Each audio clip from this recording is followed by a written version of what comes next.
Hi friends, welcome to Karthik Telugu news. Friends, ఇవాళ వర్షాలకు సంబంధించి ఒక ఇంపార్టెంట్ అప్డేట్స్ అయితే రావడం జరిగింది. దీనికి సంబంధించిన వివరాలు అయితే ఈ వీడియోలో పూర్తిగా తెలుసుకుందాం.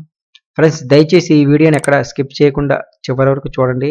అలాగే మా ఛానల్ని సబ్స్క్రైబ్ చేసుకుని నాకైతే సపోర్ట్ ఇవ్వండి. మరి మన వివరాల్లోకి వెళ్ళిపోతే కనుక, మహారాష్ట్రలోని రత్నగిరి సమీపంలో శనివారం తీరం దాటిన వాయుగుండం తీవ్ర అల్పపీడనంగా బలహీనపడింది.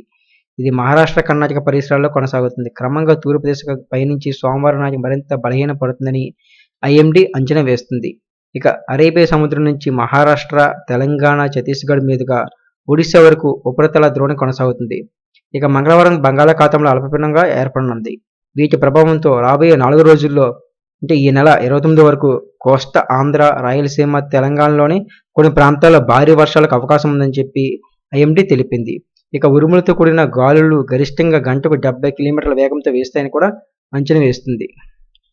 ఇక మహారాష్ట్ర పరిసరాల్లో కొనసాగుతున్న తీవ్ర అల్పపీడనం తెలంగాణ, ఆంధ్రప్రదేశ్ మీదుగా పయనించి బంగాళాఖాతంలోకి ప్రవేశిస్తుందని చెప్పి వివిధ వాతావరణ నమూనాలు సూచిస్తున్నాయి. దీని ప్రభావంతోనే అల్పపీడనం ఏర్పడుతుందని అంచనా వేస్తున్నాయి.